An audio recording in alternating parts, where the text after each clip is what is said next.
Thanks, Rita. You're watching South East Today. Our top story tonight. Learner drivers waiting months for a test speak of their frustration and misery as delays get longer. And the Boxing Day dip cancelled because of concerns about water quality.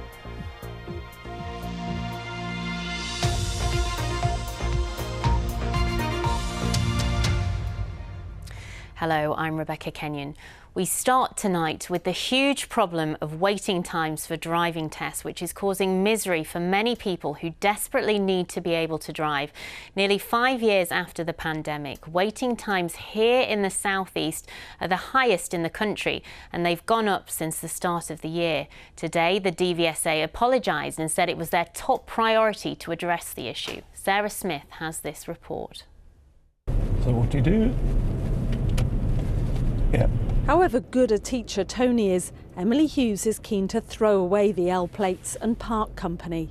It's not just the call of the open road, but the needs of her 2-year-old Delilah. I have a daughter that was premature. She was a 24-weeker, and we have a lot of appointments, so obviously I need to be able to get to the appointments and need to be able to drive. Get your white lines in. But getting a test was far from straightforward. The huge backlog means pupils and teachers have to play the system. I had to originally book it in Loughborough, and then I paid for a cancellation app that I managed to get one in then for Folkestone. And then Tony has a group chat that has cancellations for the local area there. So I managed to get one for January there. But if not, without that, I would have been waiting till 2026. The driving test backlog built up during COVID, and today in Parliament the Transport Select Committee heard from those frustrated that it's only getting worse.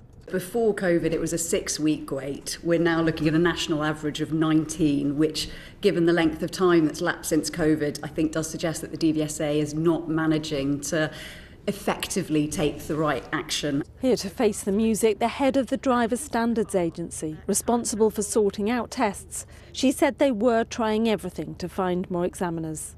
I'd hate anyone to be under the misapprehension that we don't desperately care about getting this sorted out. At DVSA, it is the top topic of our management attention, and we have worked tirelessly over the last 4 years to try to address this situation. Learners are also losing out to bots, buying up tests and selling them on for a huge profit.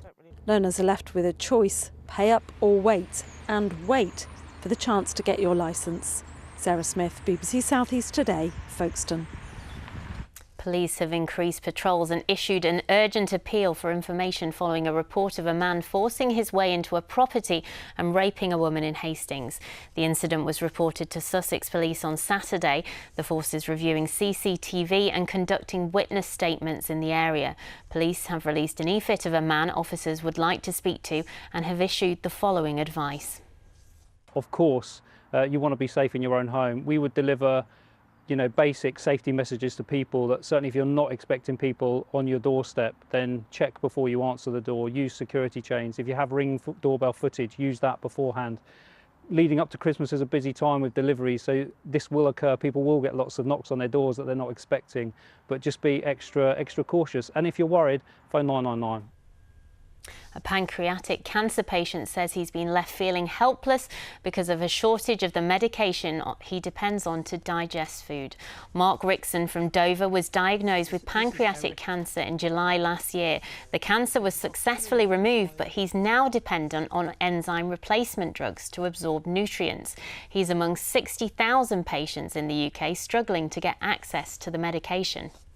They are essential for me to actually be able to live, because without them I would lose weight, I wouldn't be able to get my vitamins and minerals wouldn't be absorbed, and generally it would be like on a starvation diet.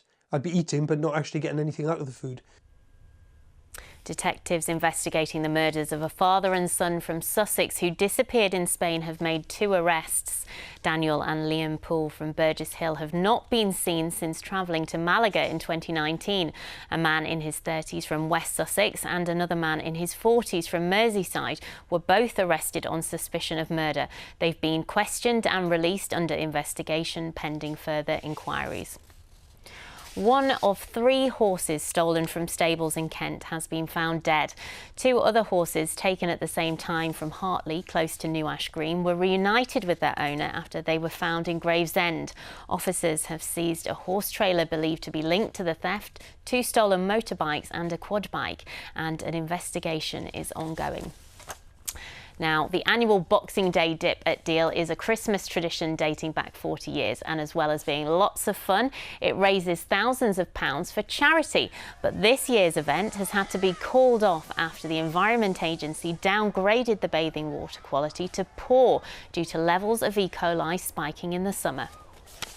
Hopefully we'll be able to resurrect some of that by having an alternative event, and we hope that the alternative event will also include something for those people who have already got sponsorship to be able to do something that is going to merit them having been sponsored. So, you know, we're really trying to pick up and make the best of a bad situation. Time now for the weather forecast with Nina Ridge. Overnight tonight is going to be very mild because there's some cloud and rain on the way, and over the next couple of days various low pressure systems will keep things wet and windy. We could have some potential disruption with Met Office yellow warnings in force. As we head in towards the early hours, that's when the rain starts to arrive. It's a pretty blustery first thing tomorrow morning, temperatures of around 8 or 9 degrees. That rain is going to steadily push its way east during the morning, and then it does look as though it will be cloudy but dry around the middle part of the day. Temperatures up on recent days with highs of 12 to 13 degrees, although more rain will move through as we go through overnight, and we'll see some more wet and windy weather overnight Friday and into Sunday. That's it from me and the late team. Ian Palmer will be back in the morning with the latest from 6:30. But for now, have a very good evening. Good night.